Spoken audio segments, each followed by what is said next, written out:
Rajpath TV पर आपका स्वागत है। हमारे साथ इस समय मौजूद हैं प्रदीप हुड्डा जी, जो राष्ट्रीय पंचायत राज संगठन के सदस्य भी हैं और किसान नेता भी हैं। किसान मंच में मौजूद हैं। कल से जब से किसान वो कानून, जो कृषि कानून थे, वो वापसी की खबर आई, उसके बाद से यहाँ बहुत गहमा-गहमी हुई। बात यह है कि पूरे हरियाणा क्षेत्र में या पश्चिमी उत्तर प्रदेश में या किसानों के बीच में ग्राउंड रियलिटी क्या है, ये प्रदीप हुड्डा जी से जानने की कोशिश करेंगे। स्वागत है सर। जी, आपका बहुत बहुत स्वागत। सभी दर्शकों का नमस्कार। एकदम सब लोग जान रहे हैं कि इलेक्शन एकदम सर पे खड़े हैं। उत्तर प्रदेश खासकर बड़ा राज्य है, 403 विधानसभाएं हैं। 2024 में जब लोकसभा का इलेक्शन होगा, इसका भी असर दिखेगा। हरियाणा में आप देख ही रहे हैं, दिल्ली आप क्षेत्र जान ही रहे हैं, इसके अलावा पंजाब में भी। इन सब बातों को लेके पब्लिक ये सोच रही है और बहुत लोगों से जो बातचीत होती है कि किसान आंदोलन का जो अब रुख होगा, दशा दिशा होगी, वो पब्लिक में वो किस तरह से जाएंगे और कैसे कहेंगे कि अब भाजपा को वोट न दिया जाए या भाजपा के अगेंस्ट जाकर के दूसरी जो विपक्षी पार्टियां हैं, जिसमें सपा और आरएलडी खासकर उत्तर प्रदेश में एक्टिव हैं, उनकी स्थिति। देखिए दोस्त, मैं इसको एक छोटी सी किसानों की टैगलाइन होती है कि भैंस ब्याती सबने देखी, इस बार झोटा बेवा दिया, कि इम्पॉसिबल को पॉसिबल में चेंज किया है। सभी कह रहे थे, मैं नहीं कह रहा, ये भारतीय जनता पार्टी के सांसद, विधायक, आज के देश के मंत्री, मीडिया, सभी कह रहे थे कि मोदी झुकेगा नहीं, लेकिन मोदी को झुका दिया और बिल भी वापसी हुए, एमएसपी की गारंटी भी मिलेगी। लेकिन फिर बात आ जाती है, जैसे आपने कहा कि हम बीजेपी के लिए क्या कहेंगे। भाई, बीजेपी से हमने सरकार में अपने ही लोग होते हैं। सरकार का मतलब होता है हम अपने बीच से एक प्रतिनिधि चुन लेते हैं जो हमारी बातें सुनेगा। उसने हमारी बात सुनी तो, लेकिन 1 साल बाद, अभी भी पूरी सुनी नहीं है, एमएसपी की गारंटी नहीं मिली है, लेकिन हम एमएसपी की गारंटी भी लेंगे, हम सारी चीज़ लेंगे, क्योंकि सरकार हमसे है। वो सिर्फ हमारे एक प्रतिनिधि हैं, कोई कंपनी नहीं चला रहे हम कि वो उसके डायरेक्टर हैं, कोई नया वो ले आएंगे। हमारे प्रतिनिधि हैं, अगर वो हमारी बात नहीं सुनेंगे हम बदल देंगे। और जो उनका कार्यकाल हमने देखा, भाई इतने दिनों के लिए वो अगर लोगों को ऐसे बिठाएंगे तो हम दोबारा उनको क्यों लेके आए, जनता क्यों लेके आए? क्या इसलिए कि 1 साल उन्होंने तड़पाया? क्या इसलिए कि 700 लोगों की शहादतें हुई? क्या इसलिए कि किसानों पर गाड़ियां चढ़ा दी गई? क्या इसलिए कि किसानों पर लाठीचार्ज किया गया? कोई तो अच्छा कारण उनका बताएं। मुझे उनका अगर कोई अच्छा कारण हो, भारतीय जनता पार्टी ने अच्छे कार्य किए हों, मुद्दे थे, किस मुद्दों पर बीजेपी आई थी? आई थी महंगाई के मुद्दे पर, भ्रष्टाचार के मुद्दे पर। जब वो अन्ना जी के साथ बीजेपी आके मंच शेयर करती थी तो भ्रष्टाचार निरोधक कानून की बात करती थी, तेल को 70 रुपये से 35 रुपये करने की बात करती थी। एक हमारे बाबा जी हैं, वो 2.25 आँख वाले बाबा जी, वो कहते थे आपको 70 रुपये पेट्रोल चाहिए या 35 रुपये चाहिए। आज कहाँ गया? महंगाई का मुद्दा ख़त्म हो गया है, भ्रष्टाचार का मुद्दा ख़त्म हो गया है, कानून व्यवस्था ख़त्म हो गई है, शिक्षा की हालत बहुत बुरी है, देश में स्वास्थ्य की हालत ऐसी है दोस्त कि 30 से ऊपर के जितने लोग हैं उनमें से 40% डायबिटिक हैं। क्या हम उनके साथ देश चलाएंगे? सवाल एक बड़ा है प्रदीप जी कि इस बार कम से कम उत्तर प्रदेश में ही 3.5 करोड़ वोटर जो नए हैं, युवा हैं, 18 से 24 साल या 22 साल। महत्वपूर्ण सवाल उसमें यह है कि राष्ट्रवाद की भावना भरी जा रही है और लगातार ये बात आ रही है। और पिछले दिनों में मतलब ये आम पब्लिक के बाद में ये लगा है कि सबसे पहले भारत है, सबसे पहले हमारा देश है, राष्ट्रवाद है, राष्ट्रीय प्रेम है, इन सब बातों से। तो क्या इनका असर पड़ेगा कि नहीं? हाँ, बिल्कुल है। सबसे पहले भारत ही है, सबसे पहले देश ही है, लेकिन देश के लिए अच्छा करने के लिए, सिर्फ मीडिया में झूठ नहीं। पहली बार हिंदुस्तान में ऐसा हुआ है कि सरकार खुलेआम झूठ बोल रही है। मैं मेट्रो में सुनता हूँ, एफएम पे सुनता हूँ, कहते हैं मोदी जी पे गर्व है, देश में पहला देश है जिसने 100 करोड़ वैक्सीन लगा दी। जनसंख्या में सिर्फ दो ही देश हैं, भारत और चाइना, जिनकी 100 करोड़ से ऊपर आबादी है, और उसमें भी चाइना फर्स्ट है। लेकिन लोगों को झूठ सिखाया जा रहा है। ये जो छद्म राष्ट्रवाद है, सूडो नेशनलिज्म है, इसके मैं खिलाफ हूँ। जो देश के नए वोटर हैं उन्हें आप क्या सिखा रहे हैं? अरे भाई मोदी जी, आप नहीं थे तब भी ये देश चल रहा था, आपके बाद भी इस देश को चलाना है, और उस देश को चलाने के लिए शिक्षा चाहिए, शिक्षा सत्य के साथ।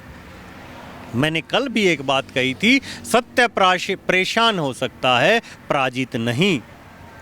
ये सत्य था, किसान यहाँ बैठे थे, ये परेशान हुए, कठिनाइयों का दौर झेला इन्होंने, मौसमों की मार झेली, लेकिन ये जीत हुई। नहीं, ये तो कहा करते थे कि यहाँ किसान ही नहीं है, और फिर अचानक ये बात आई कि नहीं, किसान, कुछ किसानों को हम समझा नहीं पाए। तो ये कुछ किसान कौन से लोग थे? इसका मतलब वो खुद ही झूठ बोल रहे थे, उन्होंने बता दिया कि वो झूठ बोल रहे हैं। या तो तब झूठ बोला हम किसान थे, या आज झूठ बोल रहा है कि हम खालिस्तानी थे, वो सत्य था। तो ये खुद ही डिसाइड कर ले, ये तो जनता को इन्होंने बता दिया कि ये झूठ बोलते हैं। और झूठ कहीं देखा जाए थोड़ा बहुत जो इनको बोलना चाहिए, लेकिन देश के मामले में झूठ नहीं बोलना चाहिए। हमें बताना चाहिए देश में, देश की राजधानी दिल्ली है, कल को मैं मीडिया दिखाने लग जाए आगरा आगरा आगरा, उससे आगरा नहीं होगी, वो राजधानी दिल्ली ही रहेगी। लेकिन आप देश के कितने लोगों को गलत इन्फॉर्मेशन दे रहे हैं। मीडिया से मैं ये नहीं कह रहा गोदी मीडिया क्यों बोला गया, मीडिया को चौथा स्तंभ मानते हैं हम, बड़ी अच्छी चीज़ है, लेकिन मीडिया ये भूल गया कि मेरी देश के प्रति जवाबदेही है, वो भी एक व्यक्ति विशेष पे चले गए। अच्छा, एक बात तो है कि जैसे पूरे वर्ष आप देखिए तो काशी है, मथुरा है, अयोध्या है, केदारनाथ हैं, मंदिरों पर, धर्म की आस्था पर, धर्म के उस पर जो व्यवस्था है उसको पूरा बनाने की कोशिश, और ये बताने की कोशिश कि हिंदू राष्ट्र है भारत, और उस दिशा में बढ़ते हुए हम दिख रहे हैं। और पूरे वैश्विक स्तर पर उसका, जैसे अन्नपूर्णा का भी कनाडा से आप मूर्ति लेकर आए कि 108 साल पहले चोरी हुई थी, उसको लेकर आए। लोगों के दिमाग में तो ये बात आती है, क्योंकि सच क्या है क्या नहीं है वो सबको नहीं पता कि 108 साल पहले वो चोरी हुई भी थी कि नहीं हुई थी, वो सब सवाल रहेंगे। बावजूद इसके लोगों को ये आस्था तो जगती है ना कि हमारे मंदिरों की, हमारी चीज़ों की जो भव्यता उजागर हुई है और जैसे की गई है वो प्रभावशाली है, तो इसका तो बेनिफिट हमेशा ही मिलेगा। नहीं होना चाहिए, लेकिन ये कॉरपोरेट की सरकार है, बड़ी टैक्टिस से आई है ये। इन्होंने पहले भी बहुत पब्लिसिटी स्टंट किया, और पहले कॉरपोरेट्स में क्या होता है, कॉरपोरेट चलता है, आप देखेंगे कभी भी आपने एनर्जी ड्रिंक्स की ऐड देखी होगी, आपने एनर्जी ड्रिंक्स की और जो एनर्जी बूस्टर्स हैं उनकी देखी होगी, कभी आपने दूध की ऐड नहीं देखी होगी, कभी गेहूं की ऐड नहीं देखी होगी, आटे की नहीं। तो ऐसे ही जो रियल चीज़ है, रियल डिफरेंट होता है। तो सरकार पहली बार ऐड के माध्यम से आई है, और कॉरपोरेट जब करने लगा नेगेटिव करता है वो, तो नेगेटिव चीज़ें दिखाकर इन्होंने क्या किया, जातिवाद। इन्हें पता चल गया ये देश इमोशंस पे चलता है। मैं मानता हूँ भारत इमोशनल देश है, संवेदनाएं हैं, संवेदनाएं अच्छी बात है, क्योंकि संवेदनाएं मानव में होती है, रोबोट में नहीं होती। लेकिन इन्होंने संवेदना का गलत उपयोग किया, धर्म के नाम की, जाति के नाम की, गोत्र के नाम की, वर्ग के नाम पर जहां बांट सकते थे इन्होंने बांटा। आज भी आपने अभी मेरे से पहला सवाल किया था, इस देश के 350 करोड़ नए वोटर, 3.5 करोड़ नए वोटर, तो वो देश के भाई भविष्य निर्माता हैं। मोदी को चाहिए कि उनमें से चुनकर अच्छा बनाकर उनको अच्छी शिक्षा, अच्छा स्वास्थ्य दे, ताकि वो देश को उन्नति के पथ पर ले। लेकिन वो तो जुटे हुए हैं सोशल मीडिया पे, और सोशल मीडिया पे आप जानते हैं कैसी खबरें आती हैं। हाँ, तो वो मैंने बता दिया, मीडिया से लोगों का विमुख क्यों हुए। अरे भाई, आप सरकार की इतनी करेंगे, आप देश की जिम्मेदारी लीजिए। मैंने फिर कहा, देश प्रेम सर्वप्रथम है, लेकिन देश प्रेम का मतलब होता है देशवासियों का उत्थान। मेरा देशवासी स्वस्थ होना चाहिए, मेरा देशवासी शिक्षित होना चाहिए। हमारे साथ कुछ और लोग भी मौजूद हैं, जानते हैं कि क्या परिस्थितियां हैं, और किसान कानून वापस होने के बाद इन लोगों के मन में क्या चल रहा है, और उत्तर प्रदेश की जो दशा दिशा है चुनाव की वो कैसी होने वाली है। आप बताइएगा, पूरे उत्तर प्रदेश में जो इस समय चुनाव की जो स्थितियां पैदा हो रही हैं और सबको ये लग रहा है कि प्रधानमंत्री जी ने जो है ये कानून जो है वापस इसी ले लिया है कि उनको कहीं ना कहीं अंदर खाने महसूस होने लगा कि पश्चिमी उत्तर प्रदेश में जो है स्थितियाँ ख़राब हैं। पश्चिमी उत्तर प्रदेश की बात कर रहा हूँ, पूर्वी उत्तर प्रदेश की पूर्वी उत्तर प्रदेश में बात करूँगा। अभी आप नहीं, प्रधानमंत्री ने तो वापस लिया, पंजाब को देख के वापस लिया, यूपी को देख के वापस लिया। पंजाब में एंट्री बंद थी इनकी, तो पंजाब में कम से कम वो कह सकते हैं कि मैंने बिल वापस ले लिया, मैं आ रहा हूँ आपके साथ। नहीं, अंदर खाने ये भी बात फैलाई जा रही है कि कैप्टन अमरिंदर सिंह के कहने पर ये ले लिए हैं वापस। और अमरिंदर सिंह ने कह तो दिया कि मैं सेंटर साथ मेरे काम करूँगा, तो प्रधानमंत्री एंट्री चाहे थे पंजाब में, इसलिए वापस किया। और उत्तर प्रदेश तो मेरी फोकस है ही। देखो बात क्या है, प्रधानमंत्री से एक ही सवाल है हमारा कि एक तो होता देश और एक होते दोस्त। दोस्त और देश में फ़र्क करना पड़ेगा इन्हें। प्रधानमंत्री ने आज तक जितने निर्णय लिए हैं वो दोस्तों के लिए लिए हैं, देश के लिए नहीं लिए हैं। बड़ी बात कह रहे हैं। हाँ, बड़ी बात कह रहा हूँ मैं आपसे। ये जो बिल लाए थे तीनों, ये देश के खिलाफ और दोस्तों के लाए थे वो। इसका मतलब राहुल जो कहते हैं कि हम दो हमारे दो, वो बात सही बात है, ये बिल्कुल फैक्ट है। ये बात बताओ मुझे आप, किसी ने मांग की थी क्या तो बिल लाओ? मैनिफेस्टो था 14 में क्या? 2014 के चुनाव में, 2019 चुनाव में क्या था मैनिफेस्टो में इनके कि हम 3 बिल लाएंगे, किसानों की ज़मीन, किसान फतह भेजने का कानून लाएंगे हम। लेकिन वो तो कहते हैं कि हम किसानों के फायदे के लिए बात कर रहे हैं, आय दुगनी करने की बात कर रहे हैं। किसने मांगा?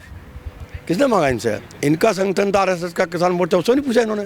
नहीं, मांगा तो घर और शौचालय भी नहीं। नहीं, शौचालय नहीं मांगा। शौचालय तो सेवा की चीज़ है, फायदे चीज़ है, लेकिन ये तो हमारे हक की चीज़ है, हमारा भविष्य तो फंसे चीज़ हमारी। मैं आपको 2 बता दूँ आपको, प्रधानमंत्री 2 डिफीट खाई हैं अपने अहंकार में खाई हैं। नंबर 1, 2013 में लाए ये भूमि अधिग्रहण कानून।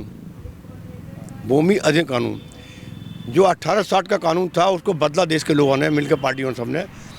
और उसको बदलने के बाद मोदी चीफ मिनिस्टर थे गुजरात के उस टाइम, उसको बदलवाने में भाजपा शामिल थी, राजनाथ सिंह शामिल थे और आपके JD शामिल थे।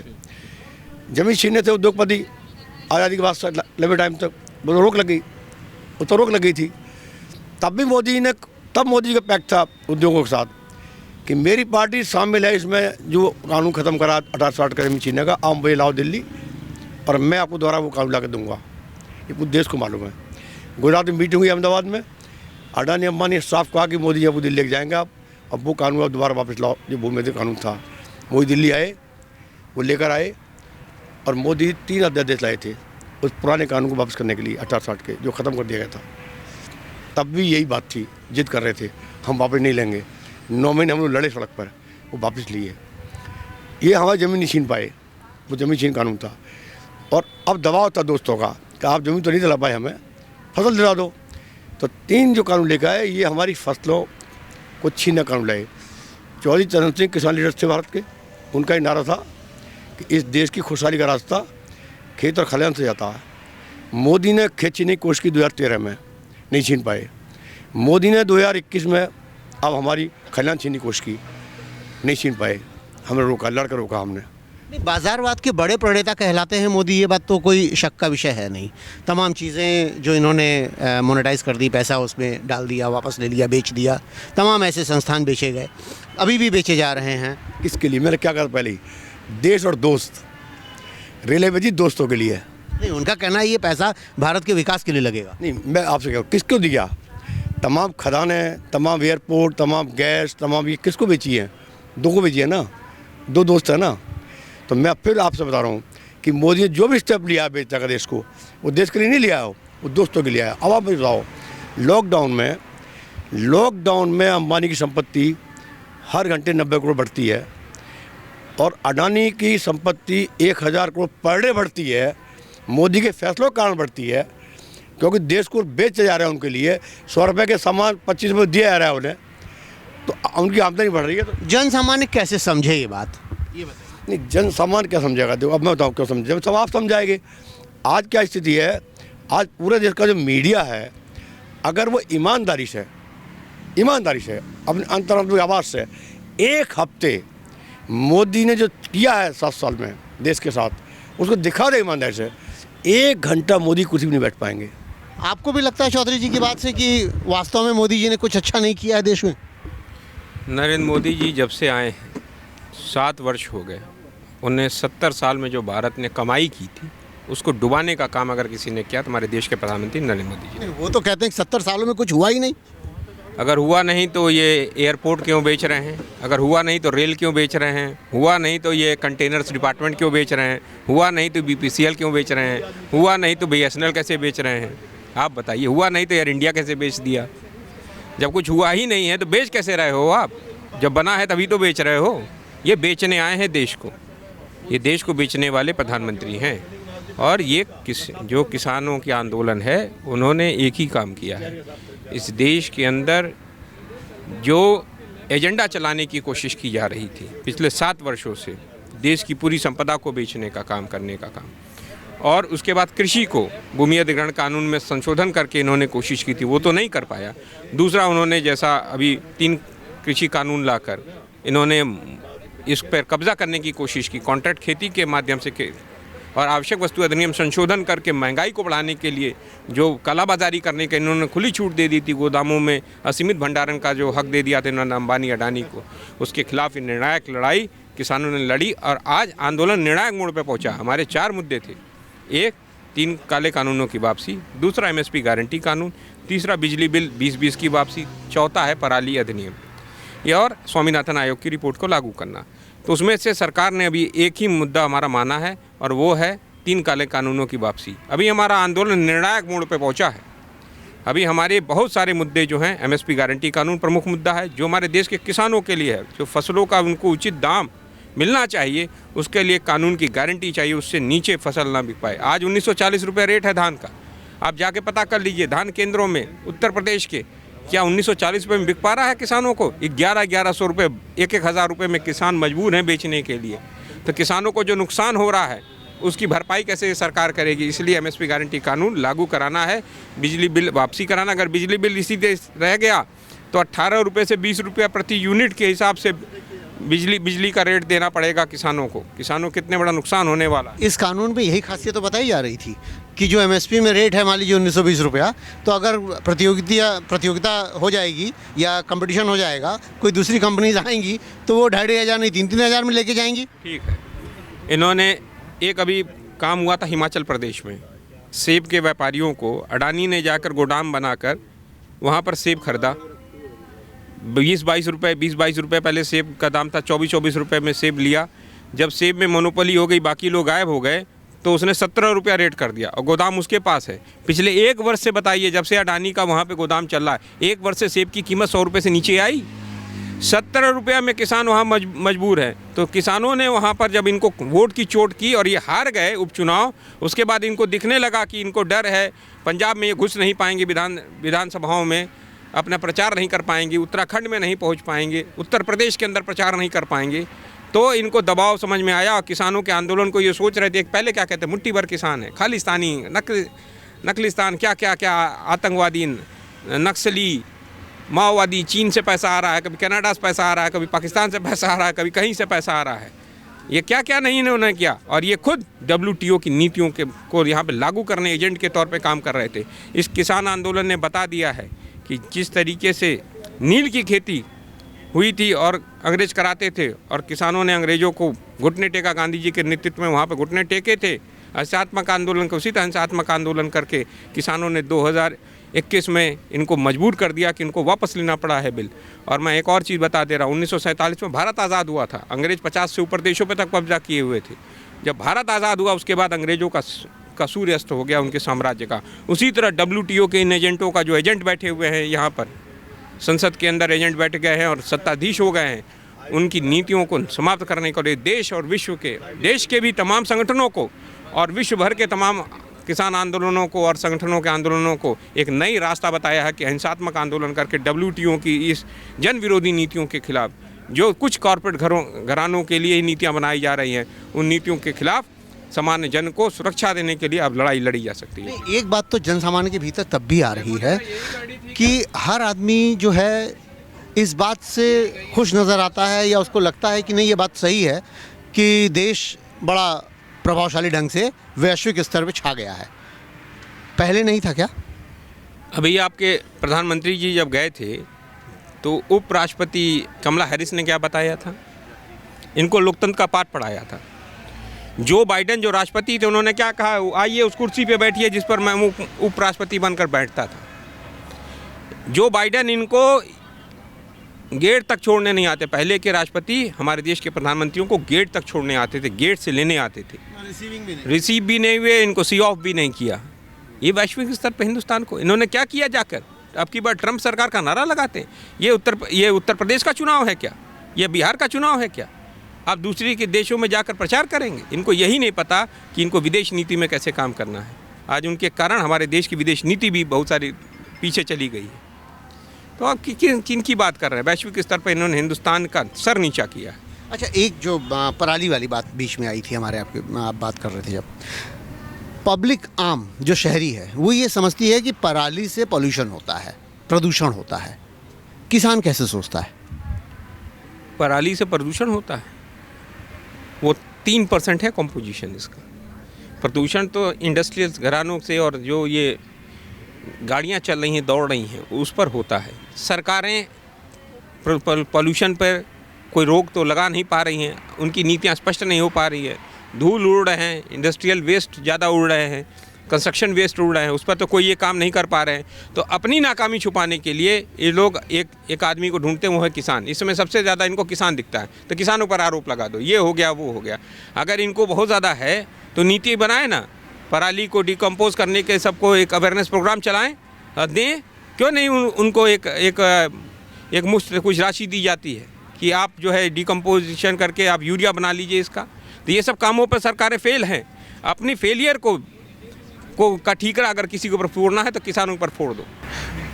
आप भी बताइए कि आप कैसे देख रहे हैं कि उत्तर प्रदेश के जो चुनाव हैं, हिंदू मुस्लिम होने की संभावना बहुत भयंकर है। मैं इसलिए ये बात कह रहा हूँ कि पिछले 7 सालों में ये हर बार हुआ है इलेक्शंस को देखते हुए। इस बार की क्या संभावना है?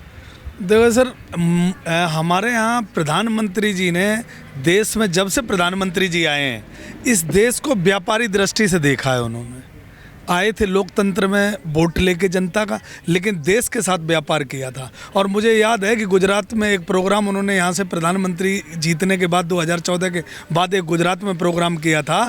तो उन्होंने ये कहा था कि मैं गुजराती व्यापारी हूँ। तो उन्होंने देश के साथ व्यापार किया है। देश की जितनी भी प्रॉफिटेबल संस्थाएं थीं वो सब अडानी अंबानी को देने की उनकी पहले दिन से मंशा थी। लेकिन देश का किसान, देश का मजदूर, देश का वोटर समझ नहीं पाया। देश के वोटर सिर्फ इतना समझा कि हमारे प्रधानमंत्री जी गरीब परिवार से आते हैं, चाय वाले हैं, गरीबों से कहीं ना कहीं इनका दिल का रिश्ता है, ये गरीबों का भला करेंगे। लेकिन प्रधानमंत्री जी ने ठीक उसका उल्टा किया, अमीरों के लिए काम किया। और ये जो कृषि कानून बनाए, इनके लिए प्रधानमंत्री जी ने सदन में ये कहा था कि कानून दूध की तरह सफ़ेद हैं। और उसके बाद प्रधानमंत्री के आज भी दिल में काला है, ये मैं कह रहा हूँ। प्रधानमंत्री जी का आज भी दिल सफ़ेद नहीं है, क्योंकि प्रधानमंत्री जी ने अभी भी एक सपूका छोड़ा है कि कुछ किसानों को हम समझा नहीं पाए। अरे साहब, आप सब कुछ समझ गए हो और किसान पहले से समझा पड़ा है, इसलिए ये आपको बयान देना पड़ा और कानून वापस लेनी पड़ेगी। अभी ली नहीं है, लेनी पड़ेगी, क्योंकि पार्लियामेंट के पटल से कानून बना है, टीवी के कैमरों से नहीं बना है। और आपने जो भाषण दिया है वो टीवी के कैमरे में इतनी बड़ी स्क्रीन पे प्रधानमंत्री कह रहे हैं, देश का प्रधानमंत्री है, बात पे भरोसा नहीं है क्या? नहीं, मुझे आप बताओ, पार्लियामेंट के पटल की कभी कोई बात डिनाई कर सकते हो आप? वो भी रिकॉर्ड में होती है। वहाँ ये कहा था कि दूध की तरह बिल्कुल सफ़ेद कानून है। और आप कैमरों के पीछे, कैमरों को तो आपकी टीवी है, आपका सब कुछ है, आप इन्हें डिलाइट कुछ भी करवा सकते हो। लेकिन देश तब मानेगा जब कानून पार्लियामेंट पर जो है वापस होंगे और एमएसपी की कानून बनेगी। एमएसपी की कानून, किसान की मांग बहुत लंबे अरसे से है। और आपको मैं बता दूं कि मैं अब कई डिस्ट्रिक्ट घूम के आया हूं, एटा, इटावा, मैनपुरी, फर्रुखाबाद जैसे ज़िलों में आप मंडियों में चले जाओ, किसान का 3 दिन धान पड़ा रहता है और 3 दिन के बाद व्यापारी उस पर हाथ डालता है। वो भी ये कहता है कि हम 900 रुपये कुंटल खरीदेंगे। किसान भरे आंसुओं से कहता है कि साहब इसे तौला लो। कल अपने भाषण में बड़े भावुकता तरीके से उन्होंने एक बात कही थी कि मैं 50 साल से किसानों के बारे में सोचता रहा और 50 सालों से मैं लगातार ये सोचता रहा कि कैसे किसानों का भला किया जाए। 70 साल की उम्र है, यानी 20 साल की उम्र के बाद से ही सोचना शुरू किए थे। और कई बार ये कह चुके हैं कि मैं कई साल तक चाय बेचता रहा, फिर मैं जंगलों में गया, हिमालय में गया। आप लोगों को लगता है कि ये बात जो कहते हैं वो बात तथ्यपरक होते हैं, सच होते हैं?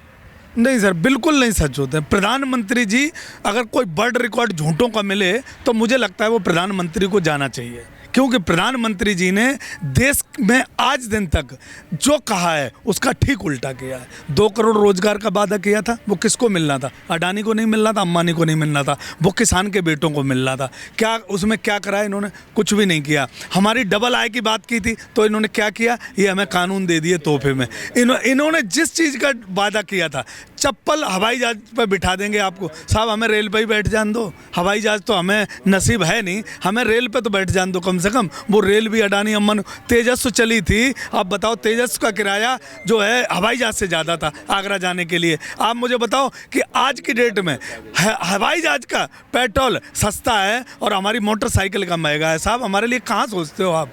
कब सोचते हो?